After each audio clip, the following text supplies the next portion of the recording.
And now it's cooking time with Flash 420 Justice. Today's ingredients that you'll need are all displayed before you. Onions, green bell peppers, onions, and Worcestershire sauce.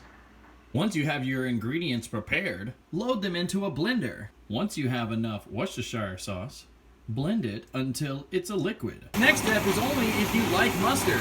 Add a teaspoon of mustard. Make sure to add a little bit of pepper. Don't forget to add your seasoning salt, complimentaries of Lori. To take it a step further, get yourself some Montreal steak seasoning. Like garlic? Put some in there. Make sure it's thoroughly blended! When it's done blending, it should look something like this. Notice that when you stop blending and let it sit, it starts to separate, which is why we're going to take it to the next step. Although, you don't need to do this next step. Not if you are directly applying it and cooking it immediately. However, I'm going to be marinating overnight, so I don't want it to separate. For our next step, we're going to get a pan on a burner and melt some butter in it. Once your butter's melted, pour it into the pan. Then get something to mix it with. Make sure you stir while it simmers.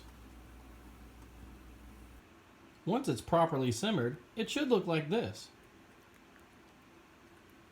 Nice texture. Seeing as how ribs is what's on the menu, I made a portion about 7 cups. This is the sauce we're going to marinate the ribs in, which are located here. Now it's time to apply it to your ribs. Just pour it right on top. Make sure to lift it to make sure that there's some underneath it as well. And then pour the rest on. Now for me, when it comes to cooking meat, I'm all about sealing in those juices, which is why I wrapped it in foil. Then put the lid on top. Now it's ready to be cooked. However, I'm going to let it marinate, which is why I'm placing it in the fridge now. Now I'm going to use the leftover sauce to make hamburgers, but I'm going to let them soak in the sauce for a little bit. Once your patties are thoroughly marinated, you can just throw it in a pan and let it cook for a while. See you later, delicious meal.